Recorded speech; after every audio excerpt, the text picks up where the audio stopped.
বাংলাদেশের ইতিহাসের অন্যতম জঘন্যতম একটি হত্যাকাণ্ড ছিল মেজর সিনহা হত্যাকাণ্ড, যেটা যে কোনো সমাজের সমাজের সভ্যতাকে প্রশ্নবিদ্ধ করে। সেই মামলায় বিচারিক আদালত 2 জনকে ফাঁসির আদেশ দিয়েছিলেন এবং 6 জনকে যাবজ্জীবন কারাদণ্ডে দণ্ডিত করেছিলেন। ফাঁসির আদেশ যেহেতু দিয়েছেন, আইনের বিধান মতে ডেথ রেফারেন্স হিসাবে এটা সুপ্রিম কোর্টে আসে। বাদীপক্ষের পক্ষ থেকে একটি রিভিশন দায়ের করা হয় বাকি 6 জনকেও মৃত্যুদণ্ড দেওয়ানোর জন্য। রাষ্ট্রপক্ষ থেকে কোনো আপিল করা হয়নি। আসামিরা সবাই আপিল দায়ের করেছিলেন। ফলে ডেথ রেফারেন্স, বাদীপক্ষের রিভিশন এবং আসামিদের আপিল একসাথে শুনানি শেষ করে মহামান্য হাইকোর্ট বিভাগ আজকে নিম্ন আদালতের বিচারিক আদালতের রায় বহাল রেখেছেন। অর্থাৎ 2 জনের ফাঁসি এবং 6 জনের যাবজ্জীবন জেল এটি বহাল রেখেছেন। আদালতে আমাদের গতদিনে যে সাবমিশন দিয়েছিলাম, সেই সাবমিশনে আমরা এটা বলেছিলাম, মেজর সিনহা তার জীবন দিয়ে আরও অগণিত মানুষের জীবন রক্ষা করে গেছে এই মানুষরূপী প্রদীপ লিয়াকতদের হাত থেকে। আমরা বলেছিলাম, মেজর সিনহার যদি ন্যায় বিচার না হয়, রাষ্ট্র যদি মেজর সিনহা হত্যাকাণ্ডের ন্যায় বিচার করতে ব্যর্থ হয়, তাহলে কবি হেলাল হাফিজের মতো আমরা তার ভাষায় উত্তর পুরুষের ভীরুকা পুরুষের উপমা হয়ে রয়ে যাব। আমরা বলেছিলাম, এই বিচার প্রক্রিয়ায় রাষ্ট্রপক্ষ এতটাই তৎপর যে আগামী প্রজন্মের জন্য, সুকান্তের ভাষায়, আগামী প্রজন্মের জন্য বাসযোগ্য করে গড়ে তুলে রাখার জন্য এই বিচারটা প্রয়োজন এবং এই শাস্তিটা বহাল রাখা প্রয়োজন। এখানে আপনাদের মাধ্যমে গোটা দেশবাসীকে জানাতে চাই,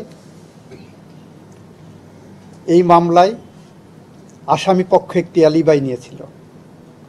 সেটা হলো মেজর সিনহা তাদেরকে গুলি করার জন্য উদ্যত হয়েছেন, সেই কারণে আত্মরক্ষার্থে লিয়াকত তাকে গুলি করে হত্যা করেছে।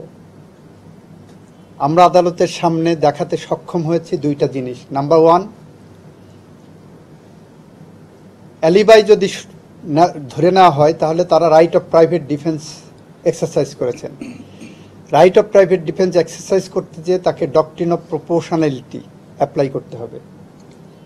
ডক্ট্রিন অফ প্রপোর্শনালিটি উদাহরণ দিতে যেয়ে বলেছি, কেউ যদি আমাকে লাঠি দিয়ে আঘাত করতে আসে, আমি তাকে ছুরি দিয়ে কাউন্টার করতে পারবো না।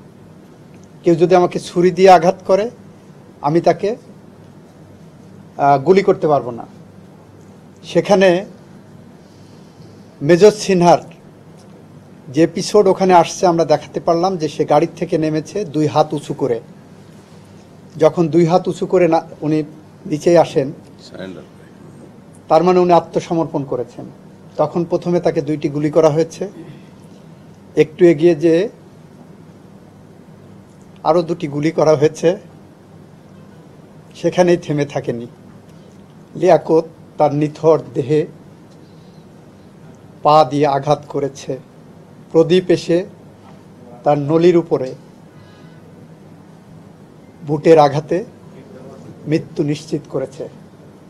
এই নির্মম হত্যাকাণ্ডের বিচার যদি বাংলাদেশের মাটিতে আমরা না করতে পারি, তাহলে এই বাংলাদেশ তার সভ্যতার ইতিহাসে একটি প্রশ্নবোধক চিহ্ন হয়ে থাকবে। আমরা রাষ্ট্রের পক্ষ থেকে মনে করি আমরা আমাদের দায়িত্ব যথাযথভাবে পালন করতে পেরেছি। আমরা মনে করি মেজর সিনহা তার জীবন দিয়ে যত মানুষের জীবন রক্ষা করে গেছেন, তাদের প্রতিটি নিঃশ্বাস তার আত্মার শান্তি মাগফিরাত কামনা করবে।